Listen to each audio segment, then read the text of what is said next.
नाही गेले हे तू विचारच करू शकत नाही. अरे पावसाचा विचार मी करतच नाही. पावसाचा विचार सध्या तरी करू नकोस. आणि सध्या पावसात नको.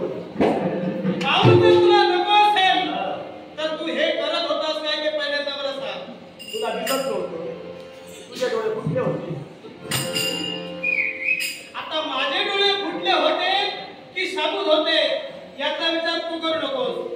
तुझे नाही डोळे शाबूत होते, बुद्धीला तुझ्या कानाला योग्य प्रकारे होत होती असं तुला जर वाटत होतं तर असं अमानुष कृत्य करताना तुला लाज कशी? हे अमानुष कृत्य नव्हतं, हे चांगलं कृत्य.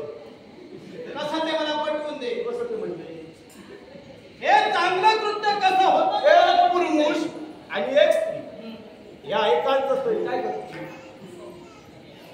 जबरदस्ती सोडून भरपूर काही करू शकतात. अरे मग ते जबरदस्ती नव्हतं, हे प्रेम होतं. हे हे प्रेम होतं. हे प्रेम जर तुझ्या मतानं होतं, प्रेम हे माझ्या मताने तुझ्या पण मताने होतं. तू मध्यंतरी आला. कुणाच्या मतानं?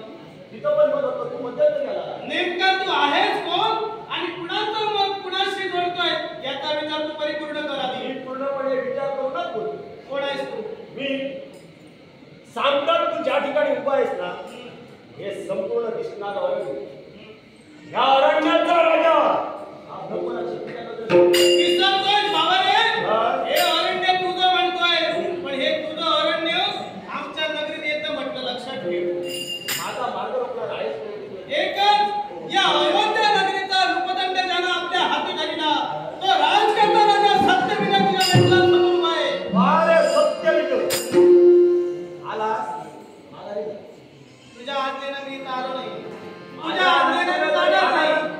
मी केव्हा जायचं आणि कुठं राहायचं हा माझ्या सर्वस्वी मूलभूत अधिकार माझा आहे. याच्यासाठी तुला सांगतोय नाहक तुझं माझं तेढ नकोय. हे जे काही कृत्य करतोय इथलं इथं थांबव आणि मुकाटानं चालता हो. बाबा रे सांप्रत हे अरण्य माझे. तुझ्या जरी नगरीत असलं या अरण्यात देवावर त्याच्यामुळे तुला सांगतोय नगरीत प्रस्थान. अरे कुणाच्याही घरात जाऊन राहणं म्हणजे त्याचं घर आपलं होत नाही. लक्षात ठेव. हे तुला नाही माहिती हवं. दुसऱ्याच्या जागेत जाऊन अतिक्रमण जर तू करत असशील तर लक्षात ठेव देहातील पंचप्राणाला तुला मुकावं लागेल. काय कुणाची हिंमत आहे? हिंमत आहे.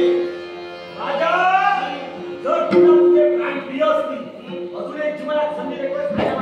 मरणाची सभा राजकर्त्यानं कधीच केली नाही. र म्हणजे रयत आणि ज म्हणजे जतन. रयतेचं जतन ज्यानं जीवापलीकडे केलं तो राजकर्ता या संधीला पात्र ठरला. तुझं जीवन जर तुला जगायचं असेल मुकाटाने चालता या ब्रह्मराक्षसाने जीवनात कधी मरणाचा विचार केला नाही. मारे अथवा मरे या जन्माला वावरणारा हा ब्रह्मराक्षस तुझ्या डोक्यासमोर आपण तुला एवढं तर ध्यानात ठेव. मरणाचा विचार केला नाही असं तू म्हणतोय आणि मारेना तुला मरेन याचा अर्थ काय? याचा अर्थ एकच. याचा अर्थ एकच. ज्या वेळी या अरण्याच्या ठिकाणी अनेक राजकर्ते आले, अनेक योद्धा आले पण माझ्या हातून मेले.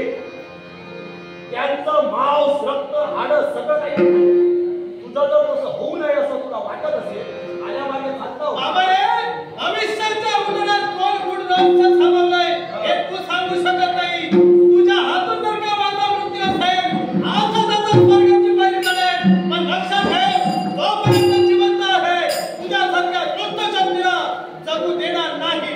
म्हणजे तुला जर मरणाचे डोळे लागले असतील तर तुझे हे डोळे लक्षात ठेव डोहाळे हे मरणाचे नसतात. अन्य दुसरे काहीतरी असू शकतात.